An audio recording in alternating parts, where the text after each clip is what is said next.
Bonjour à toutes et à tous, moi c'est Gabriel. Et moi, c'est Sophia. Bienvenue sur Confluence.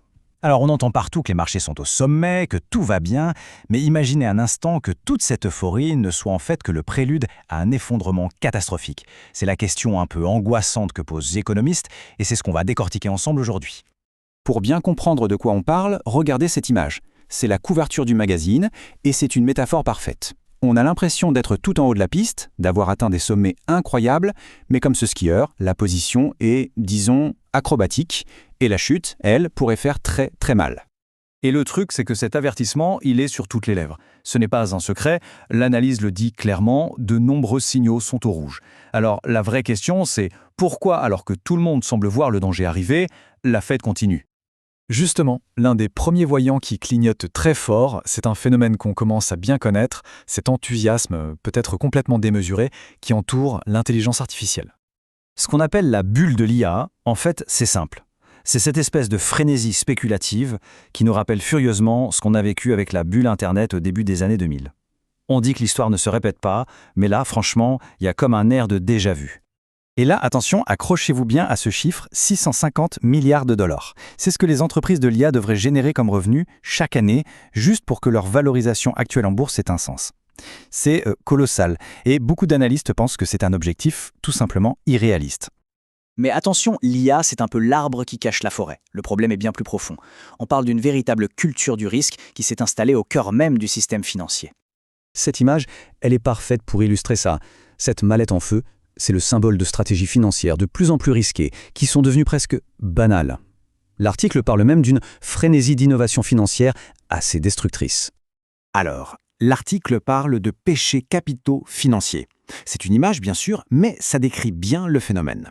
Par exemple, on a la course effrénée vers les cryptos, même les plus volatiles. Ou encore, ces montages financiers conçus pour attirer les petits investisseurs sur des paris hyper risqués. Et puis bien sûr, la dette, des montagnes de dettes pour financer des projets parfois complètement spéculatifs. Tout ça, mis bout à bout, ça crée un véritable bombe à retardement. Mais le risque ne vient pas que des entreprises, loin de là. Il y a un autre facteur, plus discret, presque surprenant, un énorme changement démographique chez les personnes qui détiennent les actions. On parle de plus en plus d'économies zombies. En gros, ce sont des entreprises qui devraient déjà être en faillite, mais qui survivent sous perfusion grâce à l'argent pas cher. Et cette fragilité, elle est décuplée par un facteur générationnel qui change complètement les règles du jeu en cas de crise. On entend beaucoup parler des jeunes de la Gen Z qui se lancent dans les mêmes stocks ou les cryptos. Mais en réalité, le vrai séisme, plus silencieux, il vient d'ailleurs. Il vient des investisseurs plus âgés qui ont complètement changé leur fusil d'épaule.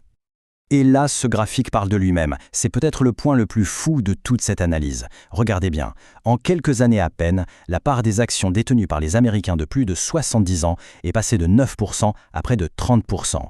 30%! C'est une concentration de richesse absolument énorme entre les mains de retraités qui, par définition, n'ont pas 50 ans devant eux pour se refaire si tout s'écroule. Et évidemment, si le marché américain dévisse, il ne faut pas croire que ça va rester un problème américain. L'onde de choc serait mondiale. Ce serait un véritable effet domino, absolument dévastateur. Et voilà à quoi pourrait ressembler la réaction en chaîne. D'abord, la consommation qui s'effondre. Ensuite, des gouvernements déjà endettés qui sont forcés de couper massivement dans les dépenses. Le retour des guerres commerciales, du protectionnisme, et pour couronner le tout, une instabilité politique qui pourrait s'étendre partout. Le tableau est assez sombre. Donc, si on récapitule, on a les 3 ingrédients d'une tempête parfaite. Primo, une bulle spéculative autour de l'IA. Deuxio, des comportements à risque généralisés dans le monde de la finance. Et tertio, cette nouvelle fragilité démographique qu'on vient de voir, qui est sans précédent. Ce qui nous amène à la question finale, la question qui tue. Est-ce qu'on doit encore se demander si un crash va arriver, ou plutôt quand il va arriver ? Voilà, c'est une question qui laisse songeur. Qu'en pensez-vous ? Laissez-nous vos réflexions en commentaire, on a hâte de vous lire. N'oubliez pas de liker et de vous abonner pour ne rien manquer. À très bientôt sur Confluence.